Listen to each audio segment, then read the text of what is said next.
Hey everybody, and welcome back to another Max Velocity weather forecast. And in today's forecast, we'll be breaking down the massive severe weather event that's expected across the United States later this week that'll bring the threat for numerous to widespread damaging winds, significant hail, and the threat for multiple tornadoes. I'll give you the latest breakdown on everything that you need to know in this forecast, but let's first begin with what's happening across the United States today that will lead to that severe weather threat later this week. We're actually going to first begin with the West Coast, which is where there is a low pressure system that is spinning with around 985 millibars of intensity just off the coast of California. And this is a very impressive storm. It is bringing high winds and a ton of rain to California and Oregon right now. And this is what's going to bring the severe weather threat later this week. It'll cross over the Rocky Mountains tomorrow and eventually re-strengthen Thursday night into Friday, which will lead to the threat for a pretty large severe weather outbreak, and as well as maybe a little winter storm with that. Back down and closer to the Gulf Coast this afternoon, we've been seeing some showers and storms, especially with those red colors there. That's indicating higher cloud tops, and we're seeing some thunderstorms down that direction this afternoon. But for the remainder of the country, we have a pretty strong high pressure system, and that will keep a lot of areas dry for the next 48 hours. But things are going to change pretty quickly and across the United States. So let's take you into motion over the next several days to give you an idea of what we're going to see, beginning with Wednesday night. That is when that low pressure system will be sitting off the coast of California. It really won't move a whole lot. It'll actually move further to the south. But by overnight Wednesday into Thursday, we'll begin to notice that low pressure system crossing over the Rocky Mountains and eventually redeveloping in the central United States. This is where we'll start to see some organization with this low, and then back out to the north, there'll be a little bit of snow. Not a whole lot of severe weather though for Thursday, but I'll tell you more details on that here in just a moment. Once we go into late Thursday through Friday, that is when the threat for some numerous to widespread severe weather is possible from Texas all the way back through Wisconsin, and we'll really have to monitor this very closely because you can see here the European model bringing this down to 990 millibars by late Friday night. That is indicating a pretty strong low pressure system, and even by Saturday morning, it actually indicates that this could get down near 980 millibars. So we'll be watching this very closely for a threat of severe weather and maybe a small winter storm behind it for the Midwest. So areas like Chicago could see a mix of severe weather Friday and then maybe some snow going into Saturday morning. Pretty crazy stuff there. Now, I do have some good news and some bad news. The good news we're going to start with first. There's only a marginal threat for severe weather now for Thursday night, and this was downgraded. It was originally a slight risk for severe weather across the southern plains. It only includes Oklahoma and Texas, but the bad news is that we have even larger enhanced risk of severe weather that covers nearly the entire state of Arkansas, all the way back through areas in Illinois. That slight risk goes all the way into Wisconsin, and it also goes down into northeast Texas. And again, we're watching for the threat of some numerous to widespread damaging winds, large hail, and as well as multiple tornadoes will be possible across a very large area on Friday. And you may be wondering, why are we going to see more severe weather on Friday in comparison to Thursday? Well, there are multiple reasons, but one of which is the jet stream. And this is the jet stream winds. This is where the strongest jet stream winds remain here. And this is Thursday night. Our low pressure system will be back over the Rocky Mountains, and this is going to be a positively tilted trough. That means severe weather in most cases is more unlikely to occur. But once we go into Friday, that is when this jet stream starts to actually turn a bit and maybe become a bit more of a negatively tilted trough. And you can see very strong upper level winds. This will really create a dynamic setup for severe weather across areas like the Midwest all the way back through the southern plains on Friday. Eventually going to Saturday into Sunday, that low pressure system moves off to the east. So this will not just be a very strong jet stream,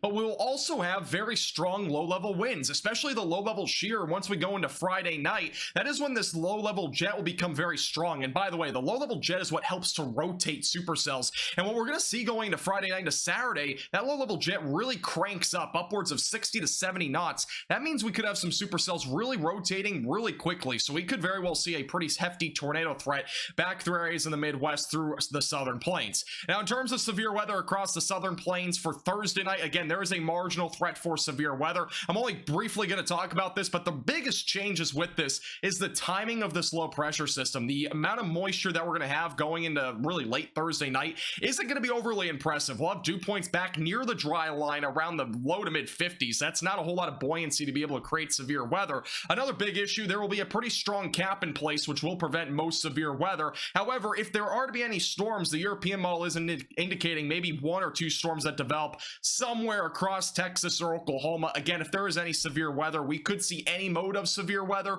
but the threat of damaging winds would probably be more likely out of that event. Now let's talk about Friday. This is when we could see some very significant severe weather across a large chunk of the United States, especially in this enhanced risk of severe weather. That is that orange shaded region. That is where we could see some numerous damaging winds, maybe some large hail, and as well as a few tornadoes. Now, before we get too much further into this, make sure that you're subscribed down below because I might go live on Friday for this event, so stay tuned for that. And one of the big things with going into Friday is that the moisture will really go far off to the north. The low pressure system is going to be centered all the way back up here in the northern plains. That'll allow very strong southerly winds to pick up that moisture, and that'll go all the way up into areas like southern and central Wisconsin. So we could see severe weather as far north as Wisconsin and as well as Michigan once we go into Friday afternoon and evening. So again, very strong low pressure system, very strong southerly winds. This will really create the threat for severe weather very far off to the north for this time of the year.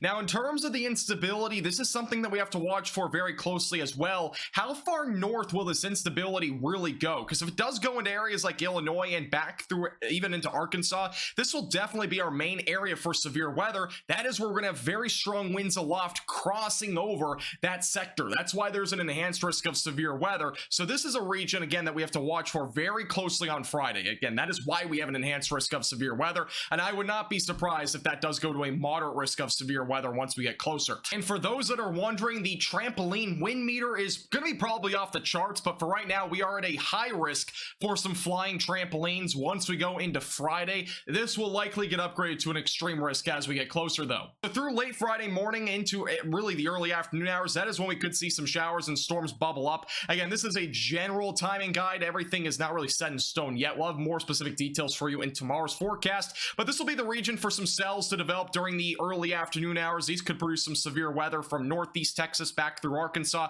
maybe a few as far to the north as Illinois, and then we'll be watching for a line of storms to develop going into late Friday afternoon across the Midwest and as well as back through Missouri, and eventually going into late Friday night into Saturday morning. That is when that line will push off to the east. So we may see a pretty hefty damaging wind threat going through Illinois.